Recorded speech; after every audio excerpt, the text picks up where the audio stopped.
Dubai. इस वक्त में ऐसा कोई इंसान नहीं होगा जो दुबई को नहीं जानता हो। इस टाइम दुबई दुनिया भर के लिए एक अट्रैक्टिव प्लेस बना हुआ है, लेकिन दुबई को पहले कोई नहीं जानता था। एक वक्त था जब दुबई में दूर दूर तक बंजर रेत के मैदान हुआ करते थे, लेकिन बाद में ऐसा क्या हुआ कि दुबई इतना रिच और लग्जरियस हो गया। आखिरकार इतना पैसा आया कहाँ से? आइए जानते हैं। Ask a lot of people, have you been to the Middle East? And they'll say, oh yeah, Dubai. For 151 years, the region comprised of sheikdoms bound by a British protectorate territory called the Trucial States. Here are the top stories. Sheikh Mohammed bin Rashid Al Maktoum is the ruler of the Emirate of Dubai. He has made Dubai one of the best cities in the world. What are you trying to do here? What do you want this place to be? I want it to be number one. Not in the region, but in the world.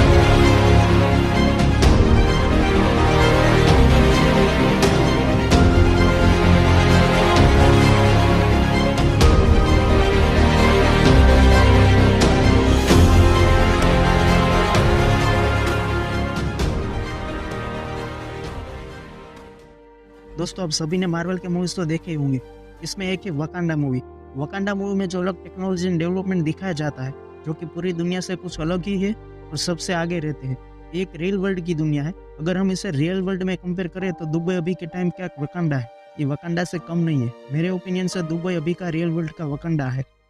बात तो सही है। वैसे बहुत लोगों को लगता है कि दुबई आज जो कुछ भी है उसकी वजह है कच्चा तेल, मतलब कि पेट्रोल या डीजल, जिसके दम पर दुबई इतना डेवलप हो पाए। लेकिन ये बात पूरी गलत है। मैं नहीं मानता। सब पॉसिबल हो पाया दुबई के शेख राशिद बिन सदई अल मखतूम और उनके बेटे जो अभी के पीएम है दुबई के, शेख मोहम्मद बिन रशीद अल मखतूम की वजह से। दुबई के विकास की शुरुआत तब हुई जब ओमान और इराक जैसे दुबई के आसपास के इलाकों के लिए दुबई एक कनेक्टिविटी रूट की तरह सामने आया। एक ट्रेडिंग पॉइंट बनने से पहले तक दुबई सिर्फ मोती पैदा करने और मछली के बिजनेस के लिए जाना जाता था। इसके बाद दुबई दुनिया की नज़र में आने लगा। साल 1950 के दशक में दुबई में तेल की खोज हुई, जिसके बाद दुबई समेत पूरी हुई इकोनॉमी तेजी से बढ़ने लगी। और कुछ ही टाइम में दुबई को यह समझ आ गया था कि सिर्फ पेट्रोलियम के सहारे लंबे वक्त तक देश को चला पाना पॉसिबल नहीं। जैसे अभी के टाइम पे मुकेश अंबानी भी पेट्रोलियम से हटते हुए कुछ अलग सेक्टर में इन्वेस्ट कर रहे हैं। इसके बाद पेट्रोलियम से निर्भरता हटाती हुई मॉडर्न दुबई बनाने के लिए शेख रशीद ने अहम कदम उठाए। उन्होंने 1958 में दुबई की सत्ता संभाली तो करीब 32 सालों तक राजा बने रहे। जब शेख राशिद के हाथ में दुबई की बागडोर आई, उस टाइम पे मोती और मछली का बिजनेस लगभग बर्बाद हो चुका था, तो पूरी इकोनॉमी पेट्रोलियम पर निर्भर थी। शेख राशिद की अभी के टाइम पे एक बात को बहुत याद किया जाता है। उन्होंने कहा था, मेरे पिता ऊँट की सवारी करते थे, मैं मर्सिडीज चलाता हूँ, मेरा बेटा लैंड रोवर चलाता है, उसका बेटा भी लैंड रोवर चलाएगा और उसका बेटा फिर ऊँट की सवारी करेगा। यानी उसका कहने का मतलब ये था कि पेट्रोलियम का खजाना लॉन्ग टर्म तक देश को आगे नहीं ले जा पाएगा। उसके बाद शेख रशीद ने कमाई के दूसरे तरीकों पर फोकस करना शुरू किया। वो सीधे ट्रेडिंग पोर्ट पर गए, उसे डिलूट करना शुरू किया। वहाँ पर एक ड्राई डॉक भी बनाया। ड्राई डॉक मतलब कि एक शिप का गैरेज होता है जहाँ तमाम शिप रिपेयर किए जाते थे। उस वक्त आसपास के देशों में यह पहला ऐसा डॉक था। इसके बाद पोर्ट के आसपास के इलाकों को विकसित करना शुरू कर दिया और उसकी पूरी दुबई से कनेक्टिविटी का इंतजाम किया। उन्होंने साल 1975 में कनेक्टिविटी के मकसद से अल सिंधगाह टनल बनानी शुरू की, जिससे इंटरनल कनेक्टिविटी आसान हो गई। फिर साल 1979 में उन्होंने दुबई में होने वाले इवेंट्स के लिए स्काई स्क्रैपर बनाने का फैसला किया। स्काई स्क्रैपर मतलब कि जो बिल्डिंग की ऊंचाई 490 फुट से ऊपर होती है, उसे स्काई स्क्रैपर कहा जाता है। इसके बाद 39 मंजिला दुबई वर्ल्ड ट्रेड सेंटर बना गया, जो बहुत ही फेमस हुआ। और दुबई को अमीर बनाने के लिए एक बड़ा क्रेडिट जाता है कमर्शियल फ्री जोन को, जिसे साल 1990 में बना गया था।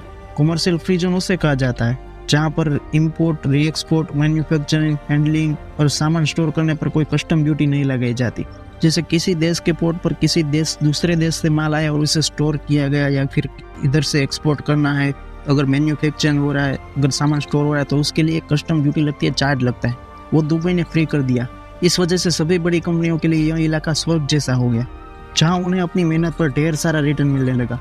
फिर शेख रशीद ने यूएई के सारे एमिरेट्स को यह सुझाव दिया कि उनकी एक कॉमन करेंसी होनी चाहिए। ये अरब देशों में 7 एमिरेट्स है। एमिरेट्स मतलब कि एक अलग अलग डिवीजन है उस देश के, जैसे कि कोई स्टेट वाइज हो। इससे लोकल यूएई करेंसी को मजबूत बनाने में मदद मिली और आज इसे हम दिरहम के नाम से जानते हैं।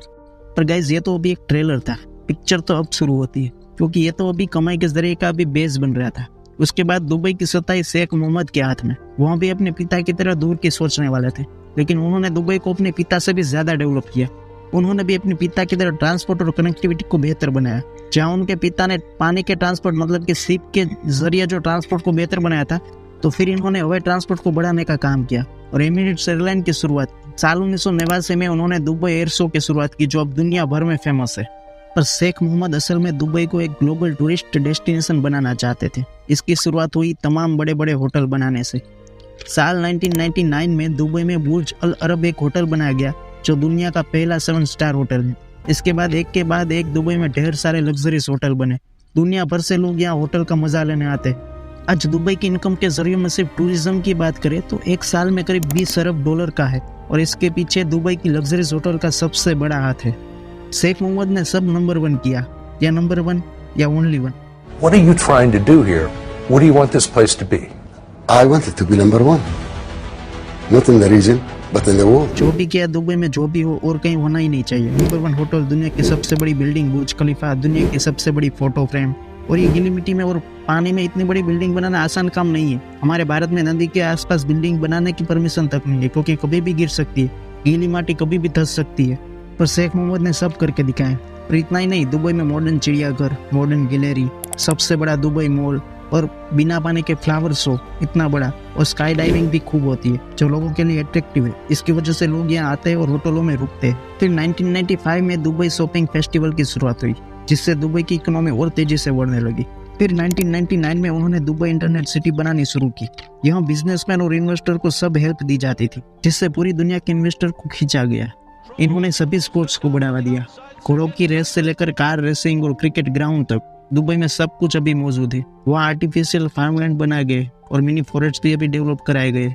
इतना ही नहीं, समुद्र के पानी को पीने योग्य बनाने के लिए भी मशीनों की मदद ली गई और मॉडर्न दुबई बन पाया।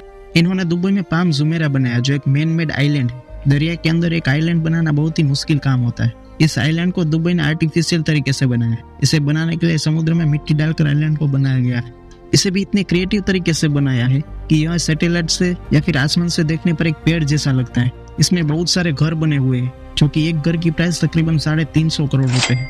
पर फिर भी बहुत लोगों को लगता है कि दुबई की कमाई कच्चे तेल से होती है। पर गाइस, दुबई की जीडीपी में कच्चे तेल की हिस्सेदारी सिर्फ 1 से 2% ही है। वहीं दुबई की सबसे बड़ी कमाई आती है टूरिज्म से, जो करीब 20% है।